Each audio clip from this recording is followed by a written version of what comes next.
Hello students, आइए सीखें use of F error function in C. F error function क्या है?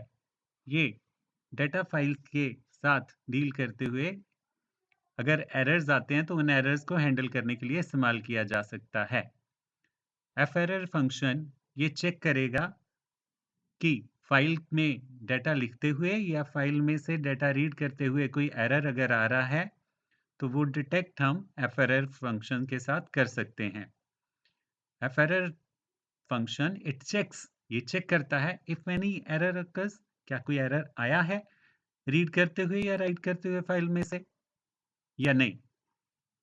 और अगर रीड या राइट करते हुए कोई एरर आया है तो ऐसे एरर को क्लियर करने के लिए क्लियर ERR फंक्शन भी है, जो ऐसे एरर्स को क्लियर करने के लिए इस्तेमाल किया जा सकता है।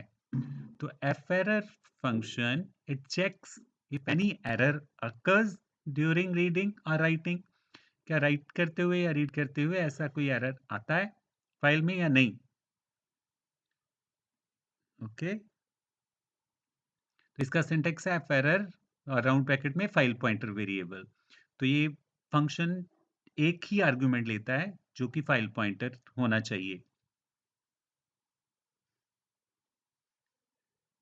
सबसे पहले हम फाइल पॉइंटर वेरिएबल ले रहे हैं यहाँ पे, और उसमें हमने एक फाइल ओपन कर ली डाटा डॉट टीएक्सटी नाम की, रीड करने के लिए हम ओपन कर रहे हैं। और हम यहाँ पे fputc फंक्शन इस्तेमाल कर रहे हैं।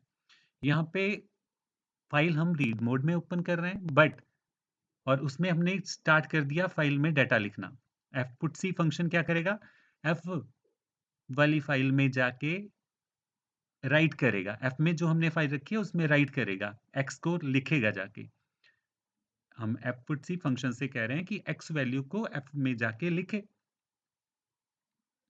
तो एरर आ जाएगा। क्यों एरर आएगा? क्योंकि हम फाइल तो रीड मोड में ओपन कर रहे हैं और काम लिखने का कर रहे हैं। तो ऐसे एरर को हैंडल करने के लिए एफ एरर फंक्शन इस्तेमाल किया जा सकता है। तो अब हमने यहाँ पे एफ फंक्शन इस्तेमाल किया है। एफ एरर राउंड ब्रैकेट में हमने फाइल पॉइंटर दे दिया, तो ये चेक करेगा कि क्या ये राइट करने का एरर है रीड करने के टाइम पे। तो एरर मैसेज दे कि error in writing to data file, कि डाटा फाइल में लिखा नहीं जा सकता, और इस एरर को हटाए भी। और क्लियर एरर फंक्शन जो है वो ऐसे एरर को हैंडल करेगा। तो ये हमने सीखा एफ एरर फंक्शन का इस्तेमाल, और आई होप कि आपको अच्छे से समझ आया होगा। सेशन को एंड करते हुए मिलते हैं नेक्स्ट सेशन में। Till then have a nice time. Thank you.